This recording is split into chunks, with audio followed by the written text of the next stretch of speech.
Live from the mist-enshrouded mountaintop fortress that is X and Y Communications headquarters, you're listening to the world-famous Mountaintop Podcast. And now, here's your host, Scot McKay.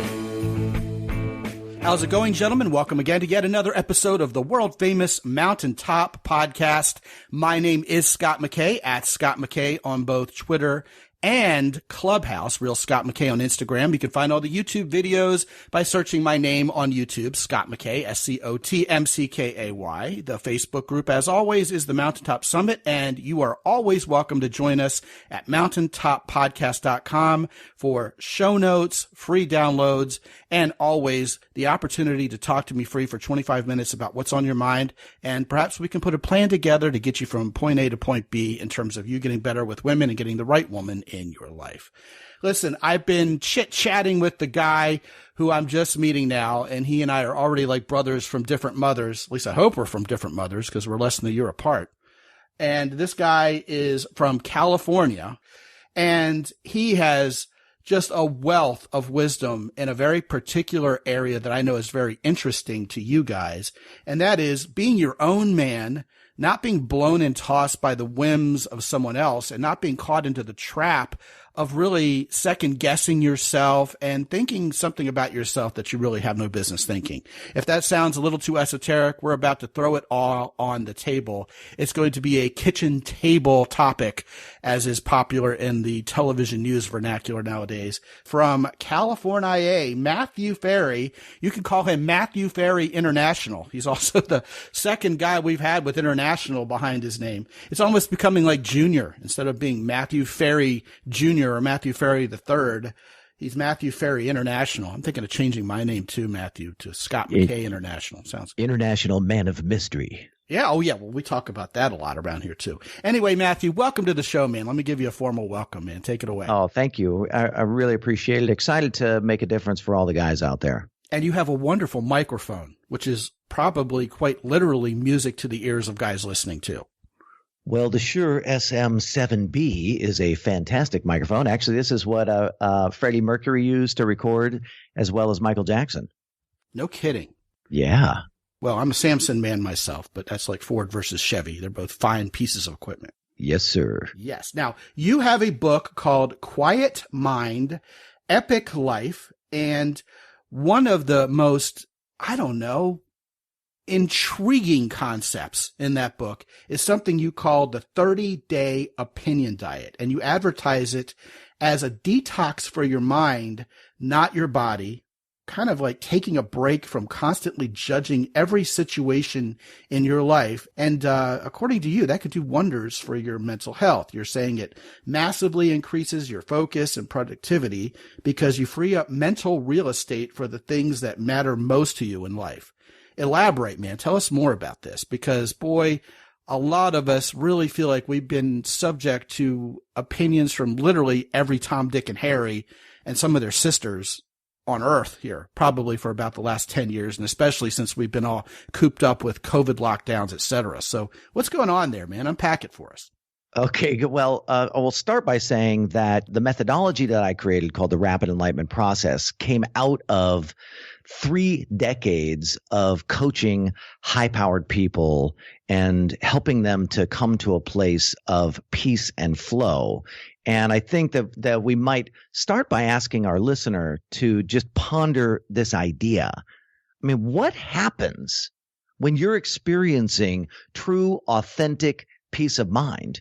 And the answer is you're free to focus on the stuff that matters to you. You're not distracted by the BS of the world and the looping negative thoughts and the nagging deadlines and the stresses and the demands of living a successful life, because when you're at peace, you can cut through the clutter of the distractions and the emergencies so you can think clearly, and that activates energy. And let's be honest, when you are working on engaging women in your life and you're out there essentially prospecting for the one, you want to be the best version of yourself.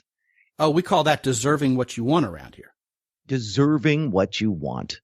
And it's very difficult to deserve what you want when you're all jammed up with worries about your health or family or money or business or the future or, the president or the government or the virus. It's difficult to be present when that stuff is chewing up the RAM in your head. Instead of being a president, it's more like a booby prize.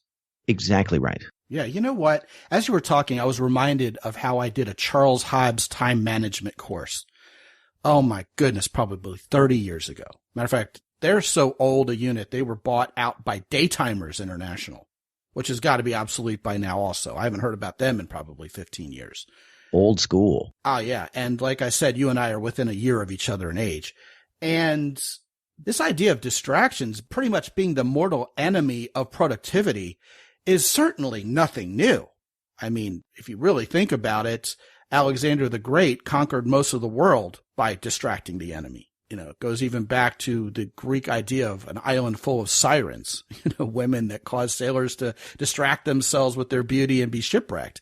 And yet it isn't pretty girls who are necessarily the only distraction around here. Getting back to what they taught 30 years ago in Charles Hobbs time management was a very simple principle that we literally audibly laughed at nervously when they said it. And the incredibly revolutionary thought was, hey, you know what? You really don't have to answer a ringing phone. If a phone rings, back in the day, for some of you guys who are really young, there were no other ringtones other than the classic telephone ring. I mean, getting into the 80s when we had wireless, there were kind of electronic versions of a ring.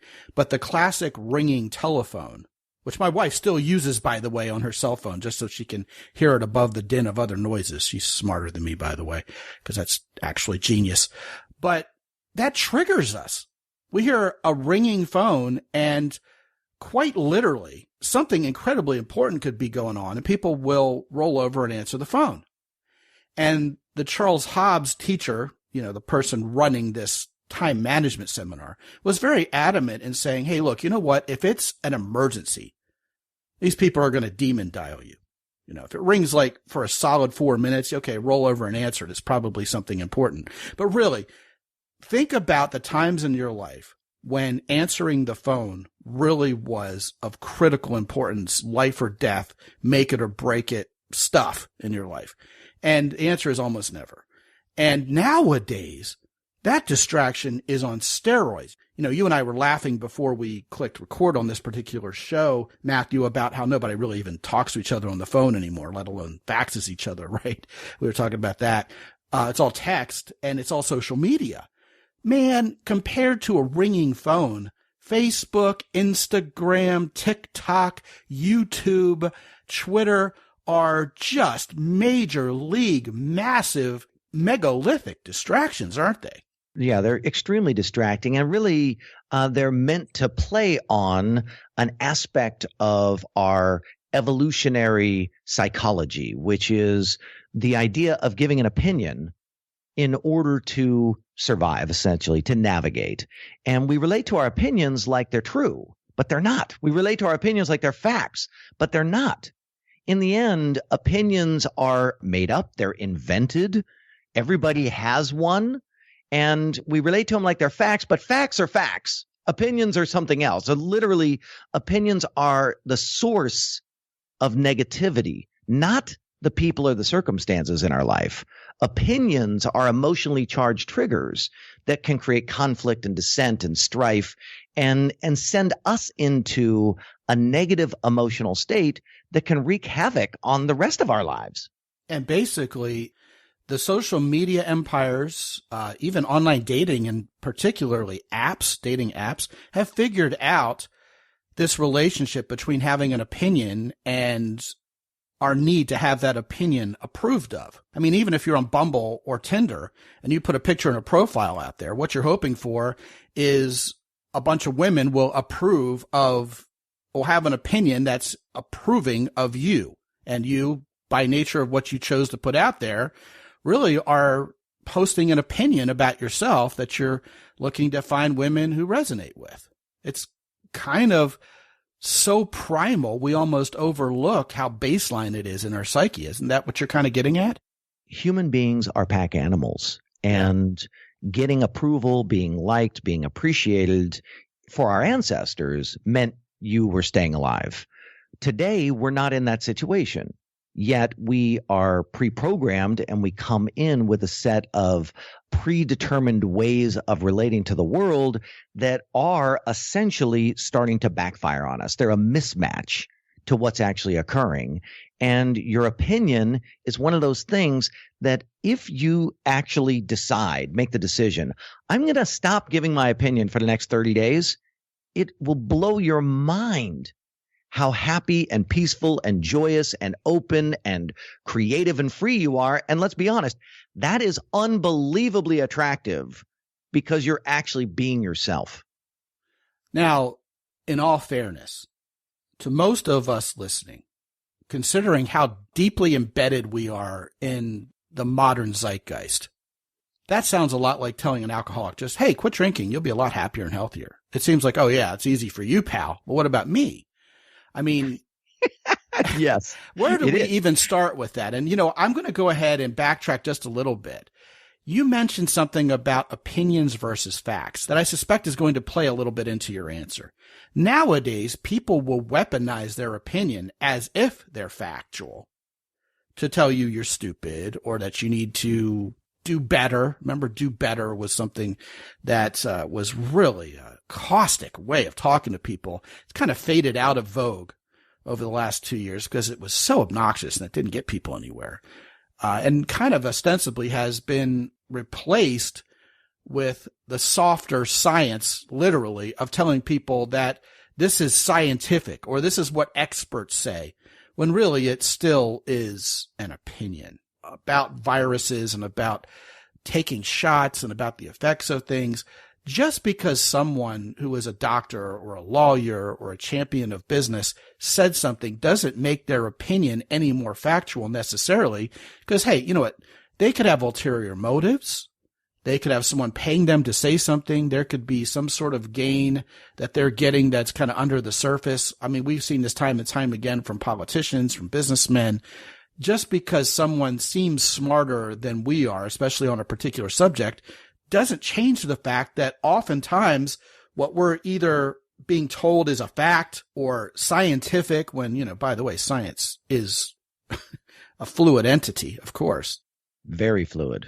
Whatever we believe today, 5-10 years from now, a vast majority of it, we will have transcended and found a deeper way to think about it, which negates so much of what we thought before. Go ahead and unpack this. You were talking about this whole idea of, hey, man, we need to stop giving opinions. And that is almost a refreshingly, if not startlingly obvious way to take first-person responsibility and ownership over this issue rather than saying something a lot more, I don't know, I guess passive instead of active, of saying, hey, don't let these other people's opinions bother you anymore.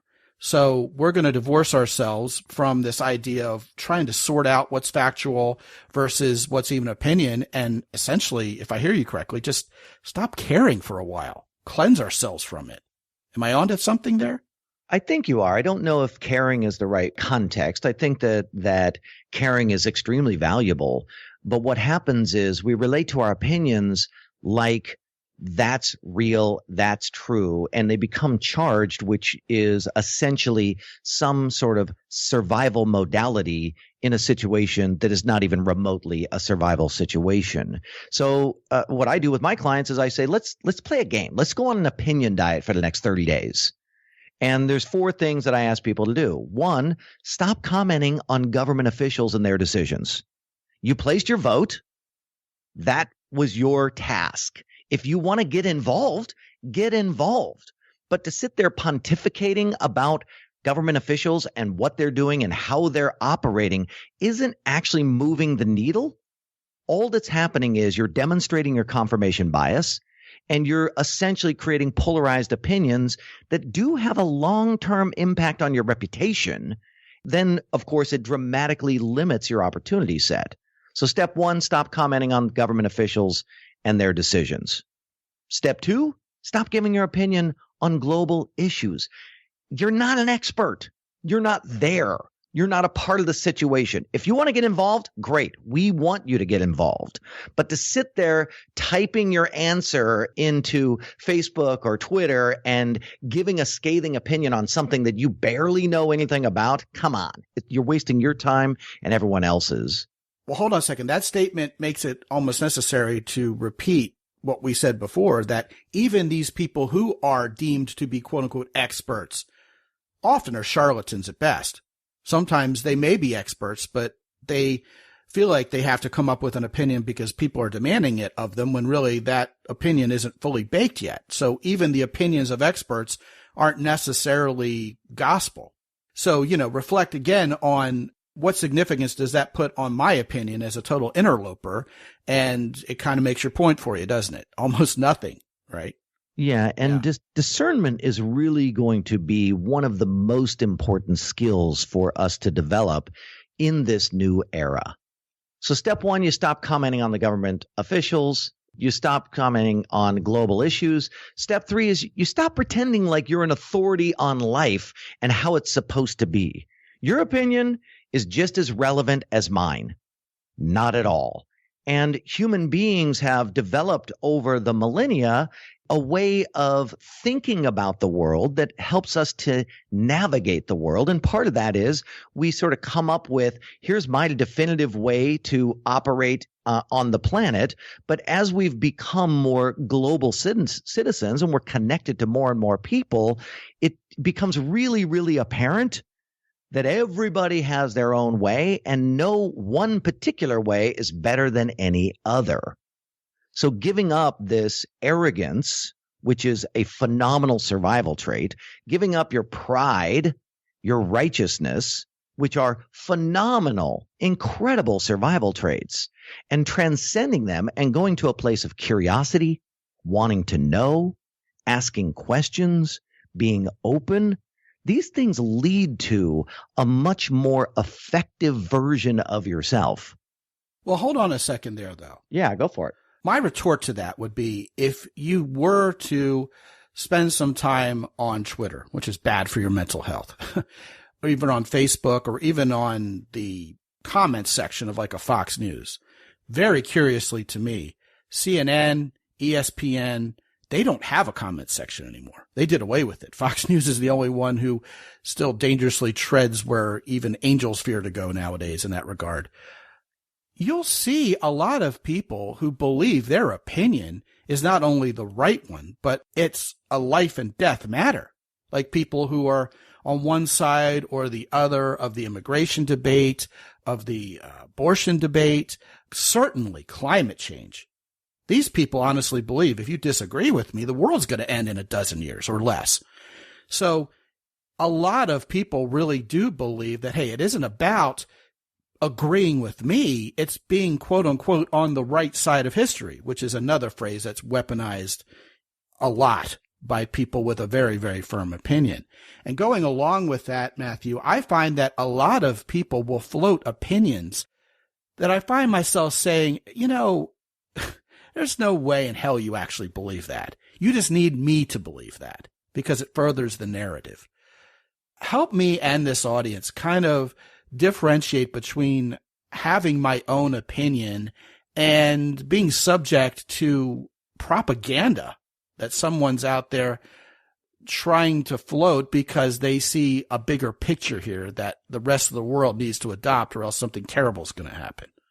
Should I just ignore all of it or what? No, there's absolutely nothing wrong with people coming up with a hypothesis that they then want to get buy-in on and make changes in the world. Where we get in trouble, like you and I, where you and I get in trouble is we're not doing anything about it. We're just sitting in our office commenting. We're at a dinner table talking to our family, creating polarized negative situations that have long-term reputational damage attached to them because the people around us are like, don't talk to them about that unless you want to get into a state of anxiety and stress. So there's great merit. The human species has moved forward by people taking a stand about something that they intuitively believe in but have nothing to back it up on. And then over time, move that agenda forward to either resolve it and we move forward, or it dies out because it turns out to be BS. I mean, this is phenomenal stuff. But the game for you and I is to recognize, if you're not actively engaging in doing something about what you're talking about, then you're wasting your time and your energy on something that isn't actually a positive for your life. And we do get addicted to our opinions. We do get a hit of adrenaline. We get a hit of cortisol. We get a hit of some kind of dopamine when we're right or when we are profoundly arrogant. So there is a biological payoff that you're getting that has been programmed in over millennia to make sure that you're an arrogant, pride-filled person, because the truth is, in the past, that was a very survivable way of operating. Whereas today, it's not really serving you. It's a mismatch. In fact, let me just tell them about the fourth thing in the opinion diet, right? So stop commenting on government officials, stop commenting on global issues, stop pretending like you're an authority on how life is supposed to be. And then 4, practice accepting those things you cannot change and focus on what you can change and watch the miracles happen in your life. It is bonkers what happens. What's the difference between actually doing something as opposed to simply just having a bigger megaphone? I mean, aren't these pundits who have 2 million Twitter followers doing something by giving their opinion at that point? Possibly. So the answer is maybe. There's also an important distinction to make, which is, are your followers a way for you to monetize, or are your followers a way for you to create change? And I think with discernment and investigation, most of us will find that followers equal dollars. And most of the time, that's where the energy is flowing.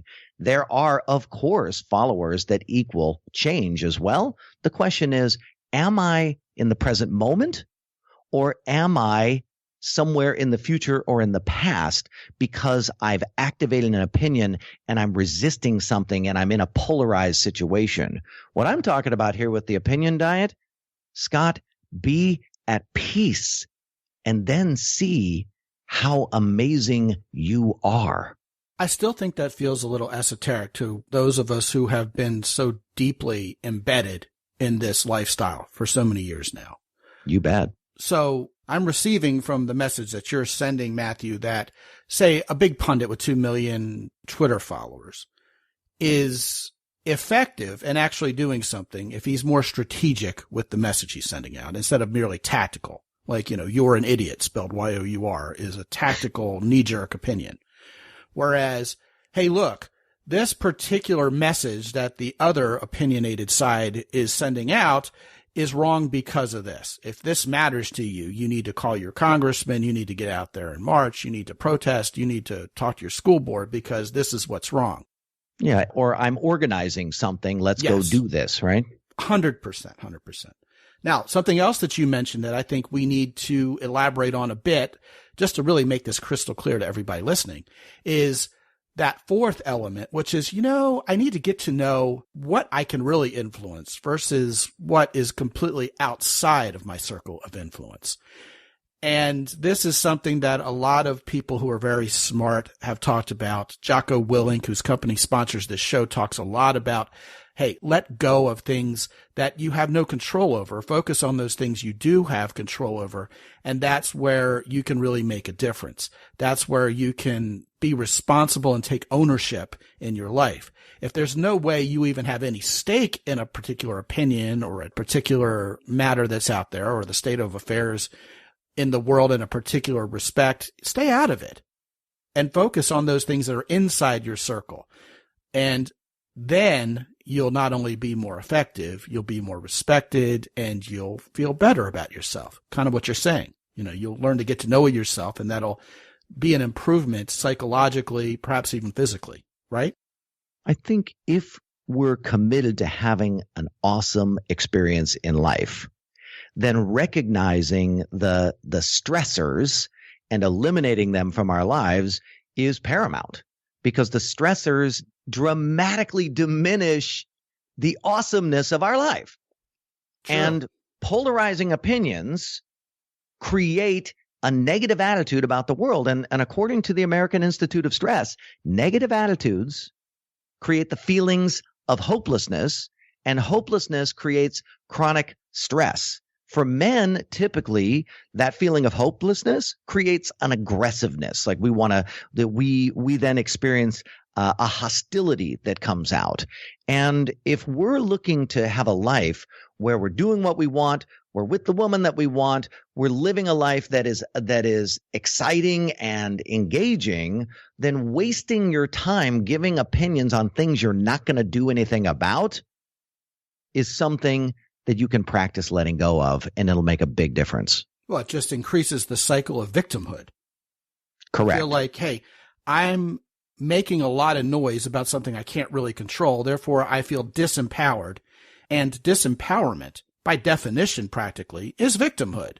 And nothing makes a man feel, well, frankly, like less of a man than feeling like he's a victim. Like this is being done to me.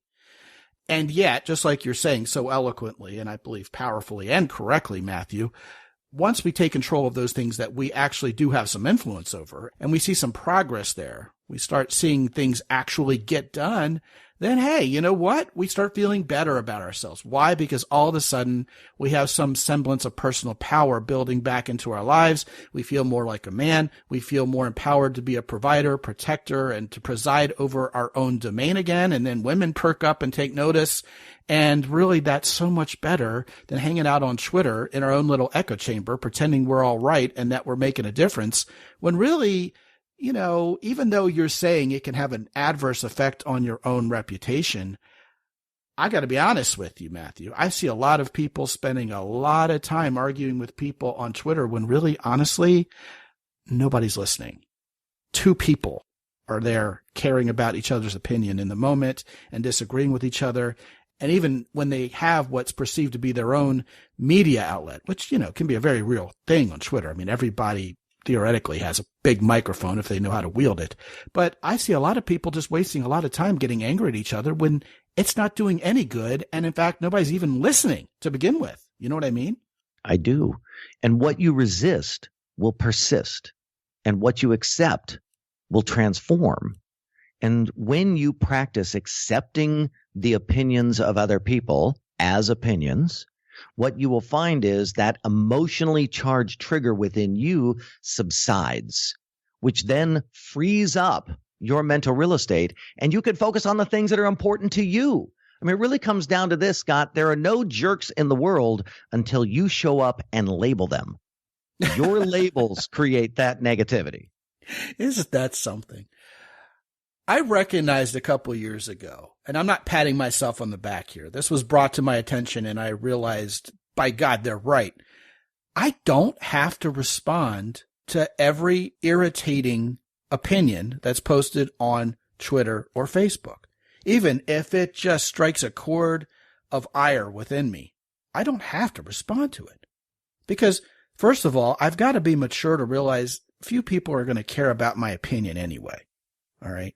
And listen, I got 30,000 of these guys listening to this particular show. I even have my soapbox. I have a microphone.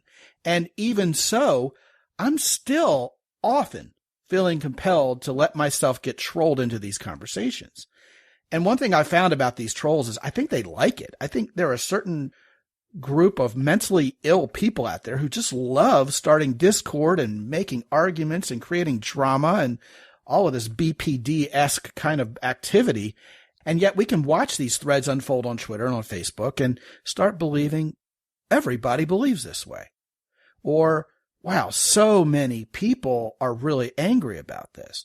And then the polls open, election day happens, or this new product is released, or this particular legislation happens, and we realize, maybe Twitter wasn't right about this. And yet the algorithm, that Twitter loves is to show me things that are going to make me angry. Facebook picked up on that, and it's really just clickbait. It's all plucking those chords of human psychology to get the cash register to ring over at the social media outlets. We've all been had. And, my next question is going to be, what is the ostensible practical result from this 30-day diet?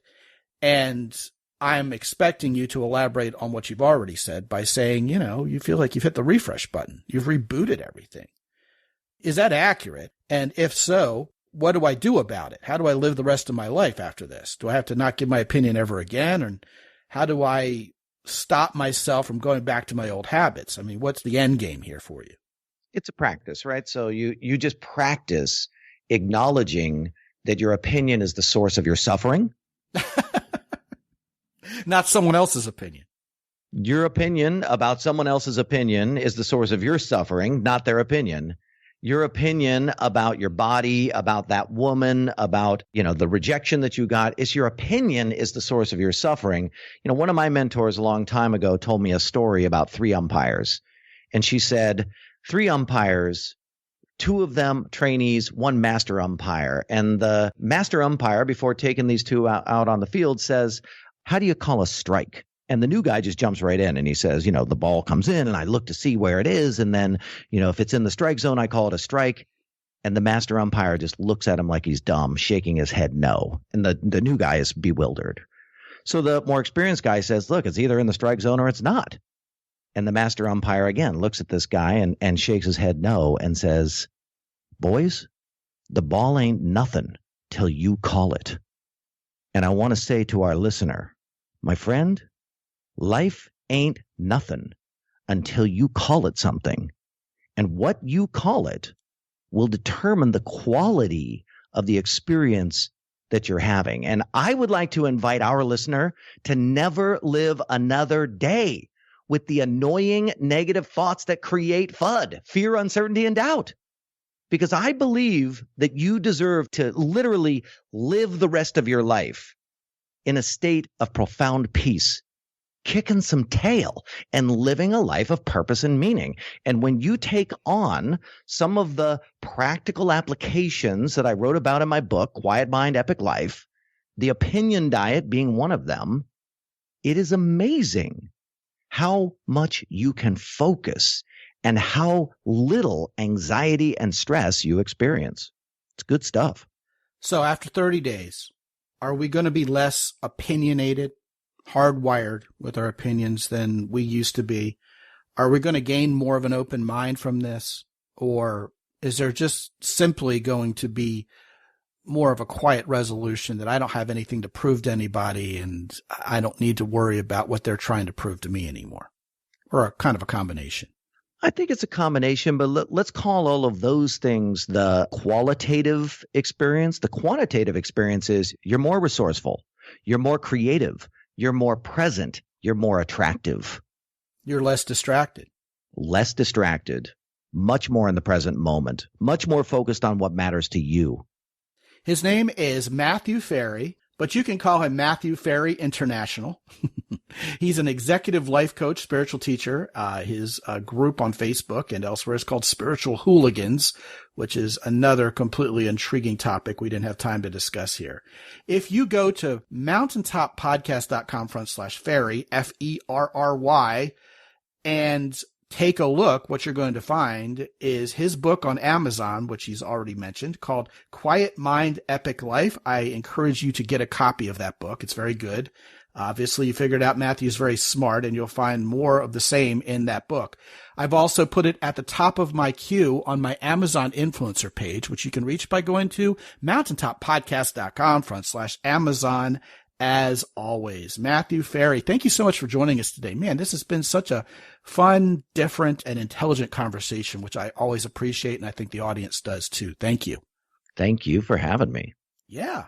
And guys, listen, we talked about Jocko Willink's company Origin in Maine. If you have not checked out the heavy hoodie yet, man, cold weather is here in most of the parts of the Northern Hemisphere who are within the sound of my voice. And all I have to say is you have to get one of these things. If you look back on some of your purchases in the past, 10, 15, even 20 years, there are certain ones that you're still psyched about after all these years because you're still using this item that you perhaps didn't pay a whole lot for, relatively speaking, back in the day, but man, it's still a part of your daily life. This heavy hoodie from Origin in Maine is going to be one of those items for you. Man, is it fantastic.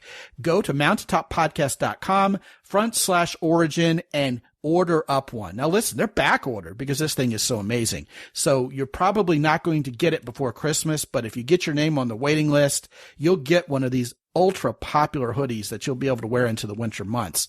Terrific, terrific stuff. Also, if you haven't visited our friends over at Hero Soap, then you're missing out on their new scents of body wash and indeed their bar soap. All of it is all natural, doesn't mess with your masculinity, doesn't feminize you, no parabens, no phthalates, none of that ugly stuff we're all trying to avoid. And the shower gel, the body wash, is the most amazing substance ever to take a shower with a woman with. You just have to take my word on that.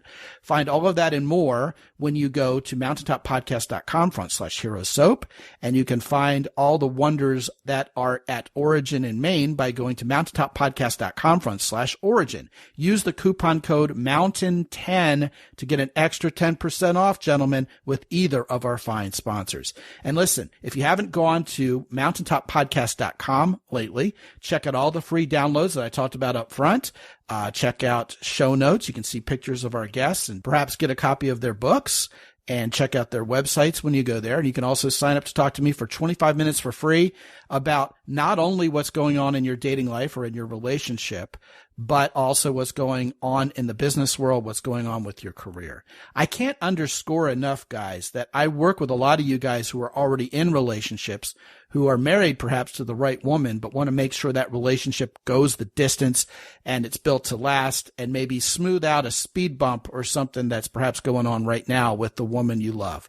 All of that can be discussed when you sign up for free to talk to me for 25 minutes at mountaintoppodcast.com. And until I talk to you again real soon, this is Scot McKay from X&Y Communications in San Antonio, Texas. Be good out there.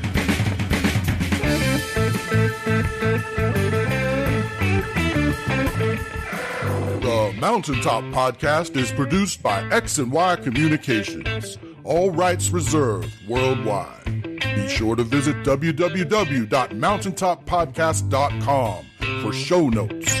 And while you're there, sign up for the free X&Y Communications newsletter for men. This is Ed Roy Odom speaking for the Mountaintop Podcast.